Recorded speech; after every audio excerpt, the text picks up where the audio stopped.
Hello everyone, કેમ છો બધા?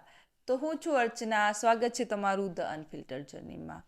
Thank you for supporting me. મને બહુ જ ગમ્યું, તમે મને બધા લોકો સપોર્ટ કરો છો, મને મોટિવેશન મળે છે. તો મને હંમેશાથી લોકોના એક્સપિરિયન્સ, એમના રિયલ ટોક, ફન એક્સપિરિયન્સ એ બધું કેપ્ચર કરવાનો બહુ જ શોખ હતો.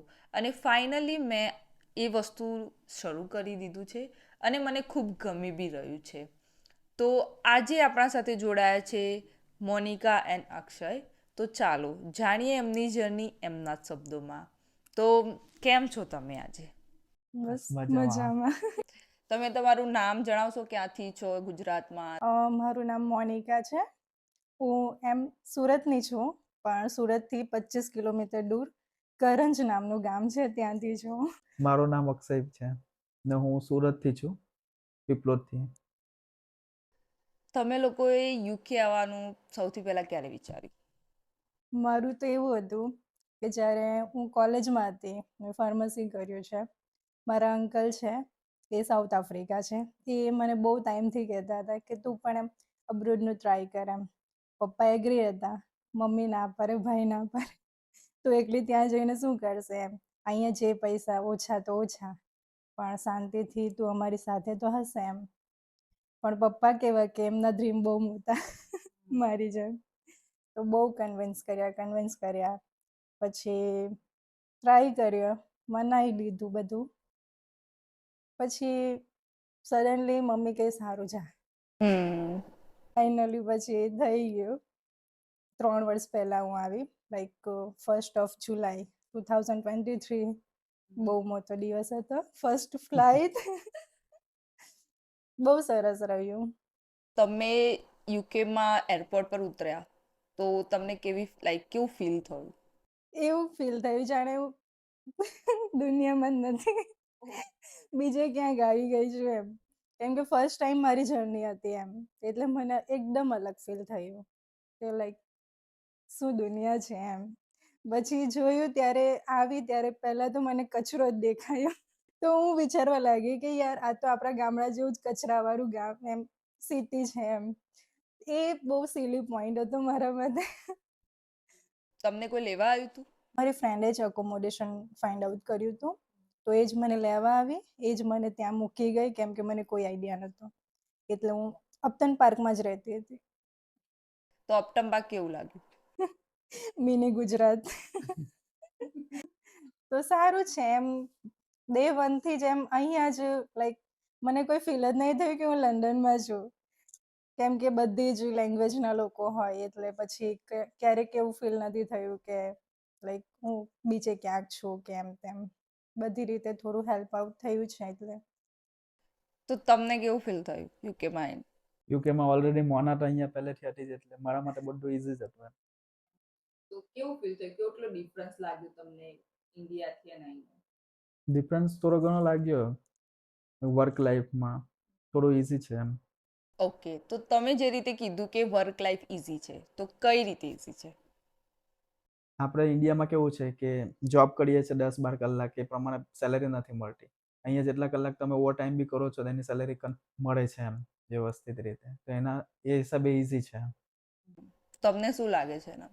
હા, એ પ્લસ પોઈન્ટ છે આપણને કે ઇન્ડિયામાં આપણે આખો મહિનો આપણે કામ કરીએ ત્યારે આપણે એટલી અમાઉન્ટ ભેગી કરીએ એમ. ને અહીંયા કેવું કે આપણે જેટલા કલાક કરીએ એટલો આપણને સારો એવો પે મળે છે.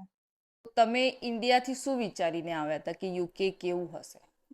એમ કે બધા ડ્રીમ, બહુ બધા પૈસા કમાઈશ, મમ્મી પપ્પાને એમ હેપી એવી લાઈફ આપીશ, કે બહુ એવા ડ્રીમ હતા. મમ્મી પપ્પાને અહીંયા બોલાવવાના, એ બધું બહુ માઇન્ડમાં હતું. કેમ કે હું મારી ફેમિલીની ફર્સ્ટ છું કે એબ્રોડ મૂવ થઈ છું એમ. એટલા માટે બહુ બધા ડ્રીમ લઈને આવી છું. તમે અહીંયા આવીને શું સારું શીખ્યું કે તમને કોઈ સારો એક્સપિરિયન્સ થયો હોય? સારો એક્સપિરિયન્સ તો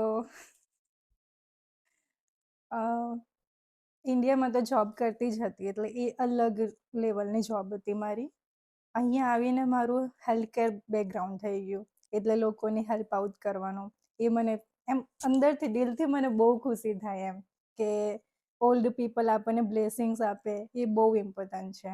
તો એ સારો એવો એક્સપિરિયન્સ રહ્યો કેમ કે ઇન્ડિયામાં એવું કશું હતું નહીં. તો તમારો કોઈ ખરાબ એક્સપિરિયન્સ? યુકેમાં કોઈના ઉપર ટ્રસ્ટ ના કરાય, કોઈના ઉપર ના થાય, ભલે ગમે એ હોય, વર્કની રીતે એમ બધી રીતે. તો તમે હમણાં જ આવ્યા છો, તો તમને કોઈ એક્સપિરિયન્સ થયો? હા, મને એક્સપિરિયન્સ થયો ને. મેડિકલ અહીંયાનું બહુ જ ખરાબ છે, કારણ કે અપોઇન્ટમેન્ટ મળતી નથી ત્યાં સુધી માણસ સારા થઈ જાય. તો એ બાબતે ઇન્ડિયા બહુ સારું છે, એટલે મેડિકલ બાબતે તો ઇન્ડિયા બેસ્ટ છે. તમારું જે બેકગ્રાઉન્ડ છે, સ્ટડી બેકગ્રાઉન્ડ, એના રિલેટેડ તમને અહીંયા જોબ ફાઇન્ડ કરવી કેટલી ઇઝી કે હાર્ડ છે? ફિલ્ડ વર્ક માટે તો થોડું ટફ છે. જો કે મારું તો હેલ્થ કેર બેકગ્રાઉન્ડ છે એટલે ઇઝીલી ફાઇન્ડ આઉટ થઈ ગયું, પણ as compare to others difficult છે. ઇન્ડિયામાં મારું બેચલર ઓફ ફાર્મસી છે ને અહીંયા હું એમએસસી હેલ્થ કેર લીડરશિપનો કોર્સ કર્યો છે, તો એ રીતની જોબ. તમારું? ઇન્ડિયાની ડિગ્રી અહીંયા કશું કામ નથી લાગતી, એટલું ખબર પડે છે. અને ઇન્ડિયાનું કોઈ એક્સપિરિયન્સ કામ કરે છે અહીંયા? ઇન્ડિયાનો એક્સપિરિયન્સ જોબ તો હજુ ટ્રાય નથી કરી, હજુ મારા ઇન્ટરવ્યુ ને બધું ચાલે છે, એટલે એ તો અત્યારે હું તમને નહીં કહી શકું. જેમ કે ઇન્ડિયામાં આપણા ત્યાં સ્કિન ટોન બાબતે બહુ જ લાઈક તારું હોય કે મારું હોય, સ્કિન ટોનના લેવલે તારું ઇન્ડિયામાં ને યુકેનું કમ્પેરિઝનમાં શું કહેવું છે? અહીંયા છે ને બધા ઇક્વલ છે, કોઈ એમ પાર્શિયાલિટી નથી કરતું, એમ બધા ઇક્વલ. ત્યારે ઇન્ડિયામાં કેવું બ્લેક એન્ડ વ્હાઇટમાં બહુ ડિફરન્સ છે, એટલે એ રીતનું અહીંયા બહુ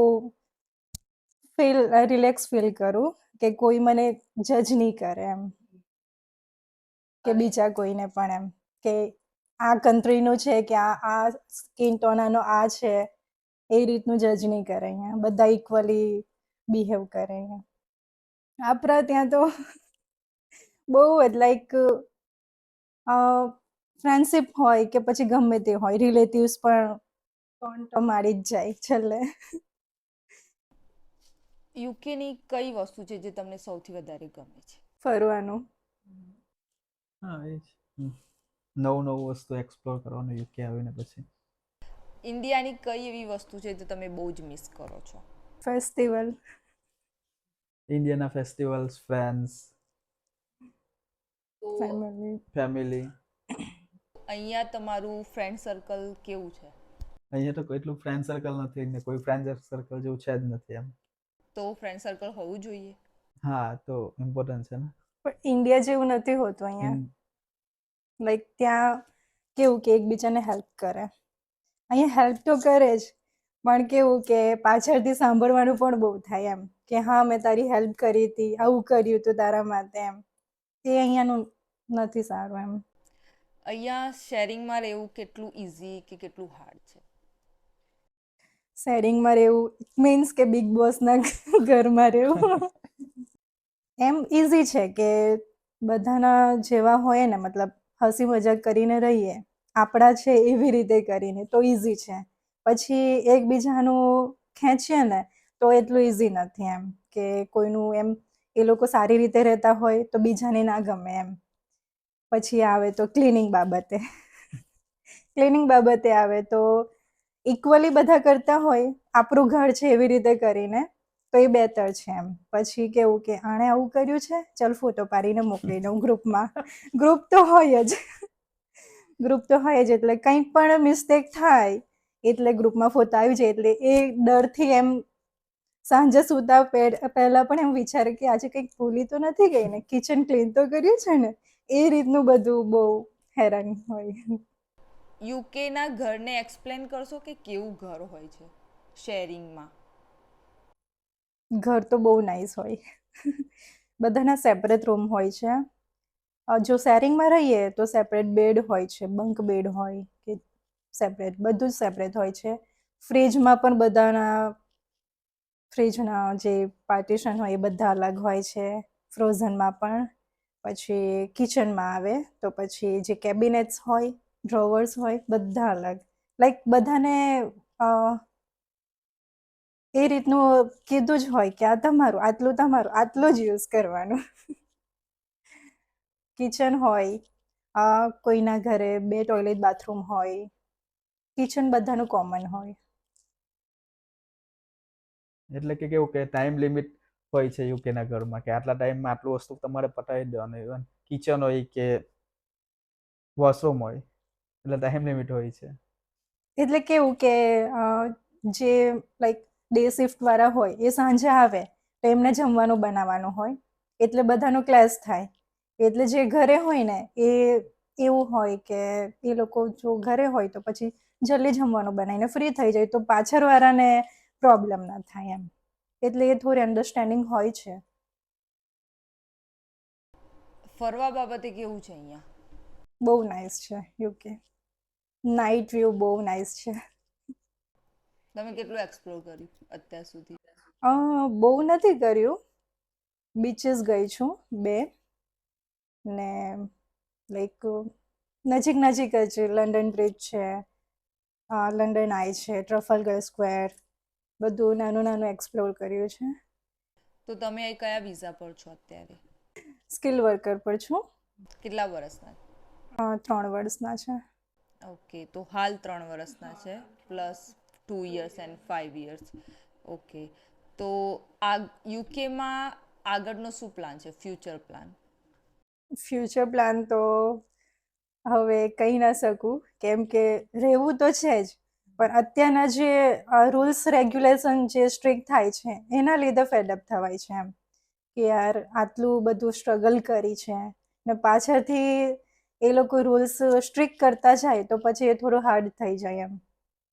એના કરતાં બેટર કે આપણે ઇન્ડિયા જઈને શાંતિથી રહીએ એમ. પણ અત્યારે કંઈ કન્ફર્મ નથી કર્યું કે હા ઇન્ડિયા જવું છે કે અહીંયા જ રહેવું છે, કે પછી બીજી કોઈ કન્ટ્રીનું વિચારીએ છે. ઓકે, તો ઇન્ડિયા જવું એટલું લાઈક અહીંયા રહેવું બેટર છે? બેટર છે. હા, કઈ રીતે બેટર છે? જોબના રીતે જ કે ઇન્ડિયામાં ફિક્સ હોય કે મહિનો થાય એટલે આટલી સેલેરી ફિક્સ હોય એમ. અહીંયા એવું નથી હોતું. અહીંયા ફ્રીડમ હોય છે, જોબમાં થોડું સારું એવું હોય છે, એટલે એ રીતનું થોડું ફેમિલીને મિસ કરીએ, પણ 1 વર્ષમાં 1 વિઝિટ કરી આવવાની ઇન્ડિયા. તમારું શું કહેવું છે આ બાબતે? અહીંયા કેવું છે કે ઇન્ડિયામાં કેવું ભ્રષ્ટાચાર ચાલે છે, ગવર્મેન્ટ જોબ હોય કે કોઈ બી જોબ હોય તો રિલેટિવ બાબત એ બધું અહીંયા નથી એમ. ઇન્ટરવ્યુ આપણે ક્રેક કરીએ તો આપણે જોબ ઇઝીલી મળી જાય એમ. એ રીતે સારું છે. ઇન્ડિયામાં હાર્ડ છે ને, અત્યારે જીપીએસસી બી આપણે આપીએ છીએ તો બી તો ડેટાની પછાડી ઊભા રહીને સલામ જ કરવાનો છે એમને. એ આપણા કરતાં ઓછું ભણેલા હોય છે તો પણ એ વસ્તુ તો એકદમ જ ખોટી છે આમ ઇન્ડિયામાં કે આઈપીએસ માટે લોકો 4-4, 5-5 વર્ષ, 10-10 વર્ષ તૈયારી કરે ને તો પણ એમની પછાડી જ ઊભા રહેવાનો હોય. ના એટલે ખોટા નથી એમ કે પ્રોબ્લેમ એમને ઇન્ડિયામાં કેવું કે નાના લોકોને જ પ્રોબ્લેમ થાય છે, જેમની પાસે પૈસા હોય છે, સારું બેકગ્રાઉન્ડ હોય છે, એ લોકોને કોઈ પ્રોબ્લેમ નથી એમ. ફેમિલીથી દૂર રહેવું કેટલું હાર્ડ છે? બહુ હાર્ડ છે.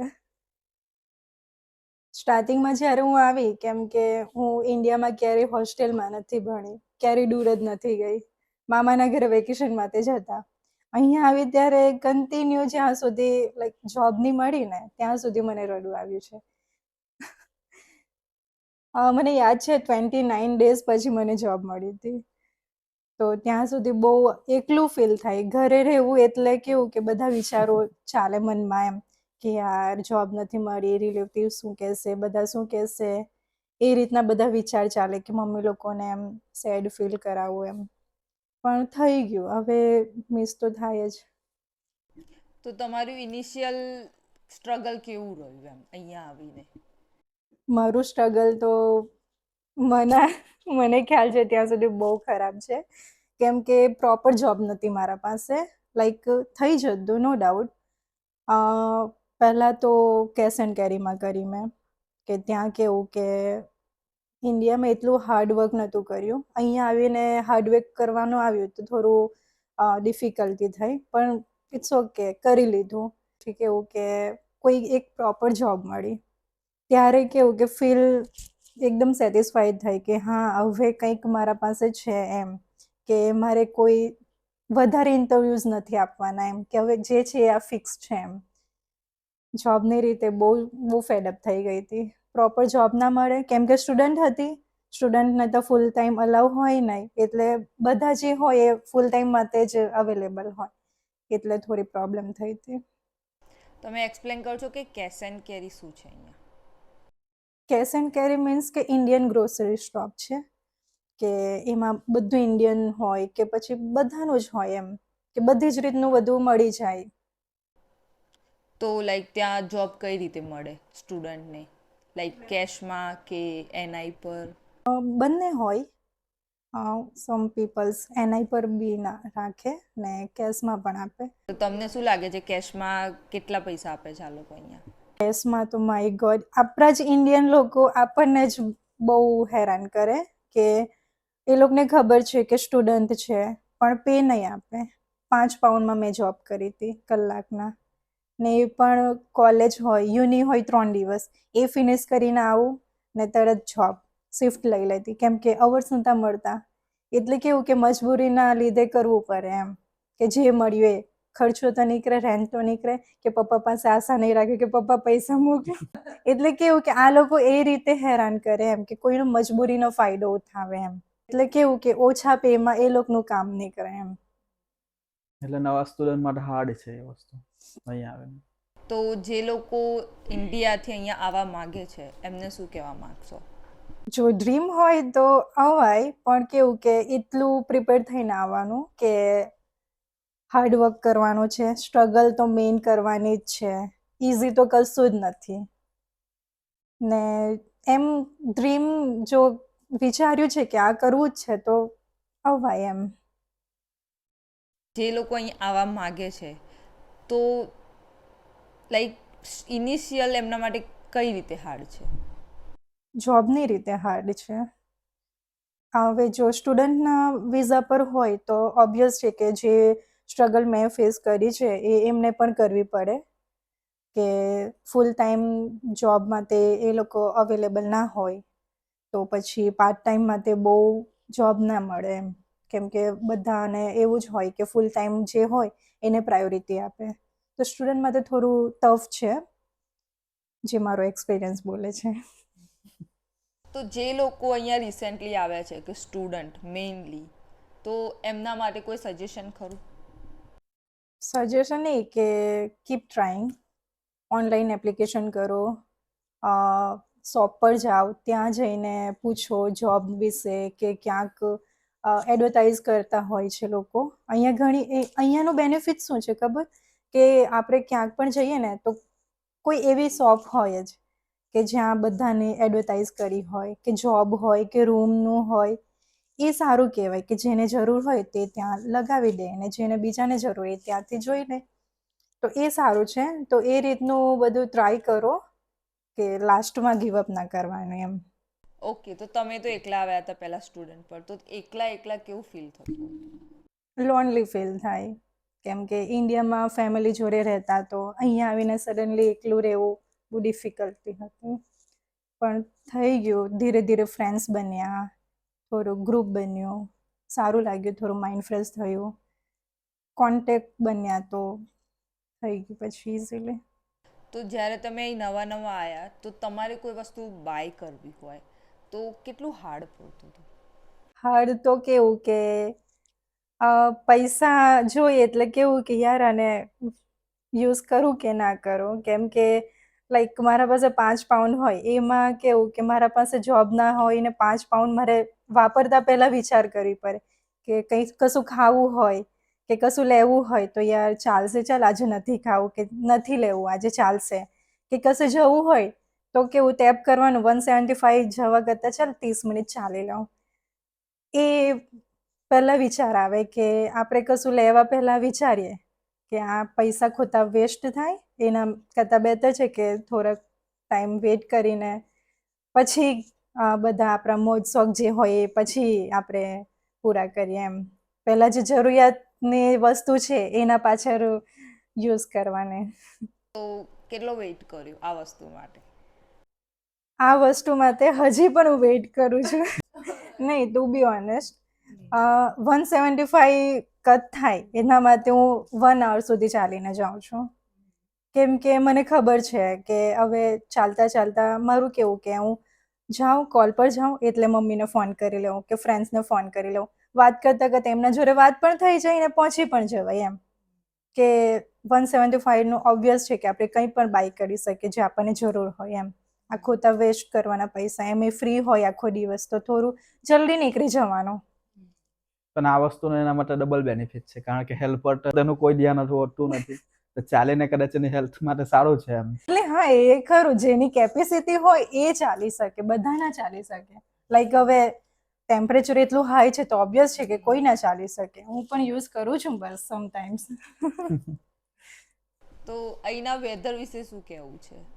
વેધર તો માય ગોડ ગમે ત્યારે ચેન્જ થાય મિનિટે. સવારે આજનું જ કહું સવારે બહુ હતું હોટ. હમણાં જ્યારે ઘરની બહાર નીકળ્યા ત્યારે એટલું વિન્ડી ને ઠંડી લાગવા લાગી. એટલે કંઈ ના કહી શકીએ. ગમે ત્યારે વરસાદ પણ આવી જાય. એટલે કશે પણ બહાર જઈએ એટલે કેવું કે જેકેટ ને અમ્બ્રેલા કેરી કરવું જ પડે. તો તમે તો હમણાં જ આવ્યા, તમને કેવું લાગ્યું વેધર?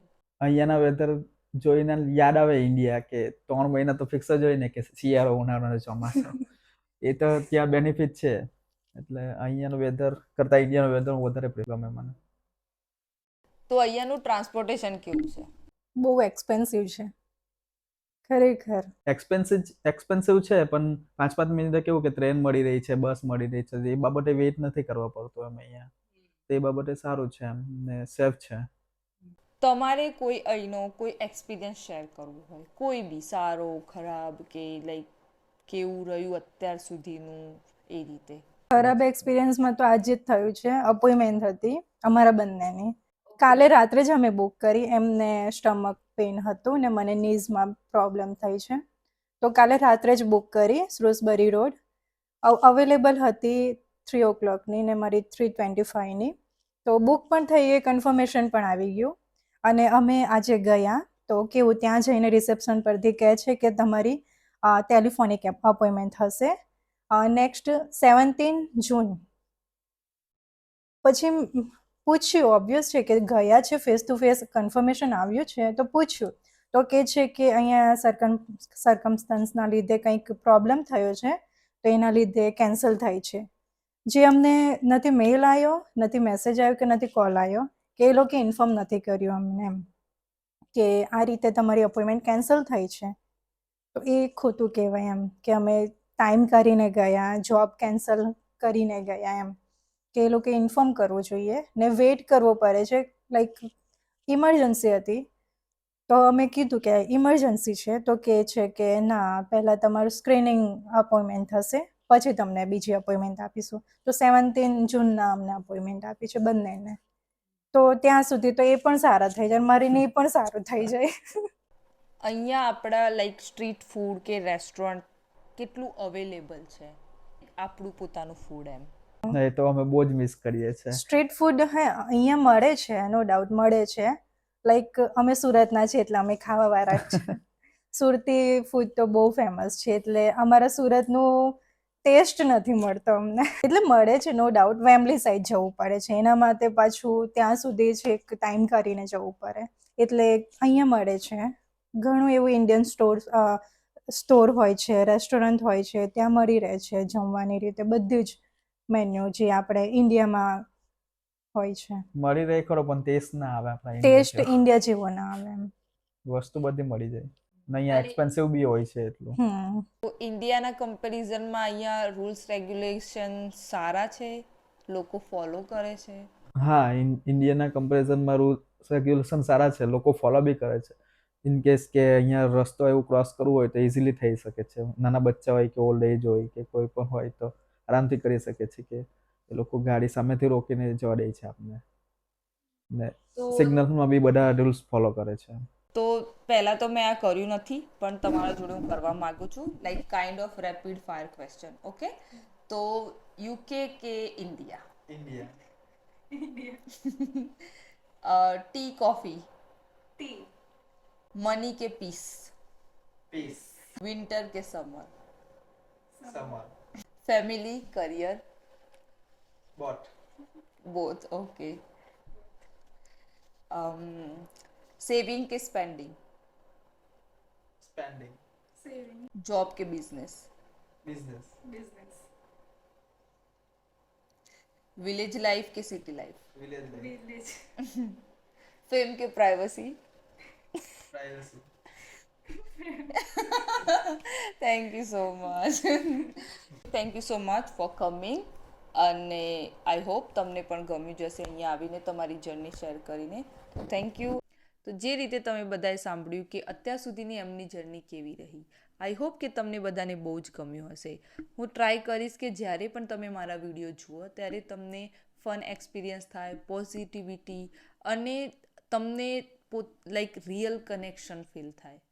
જો તમે પણ આ ફેમિલીનો પાર્ટ બનવા માગો છો તો તમે મારી ચેનલને સબસ્ક્રાઈબ કરો, વિડીયોને લાઈક કરો અને તમારા ફ્રેન્ડ્સ અને ફેમિલી સાથે શેર કરવાનું ના ભૂલશો. અને તમને પણ, તમે જો યુકેમાં રહેતા હોય અને તમારે પણ તમારી જર્ની શેર કરવી હોય તો feel free to reach out. મળીશું હવે નવા એપિસોડમાં નવા લોકો સાથે. Thank you for watching the unfiltered journey. See you soon.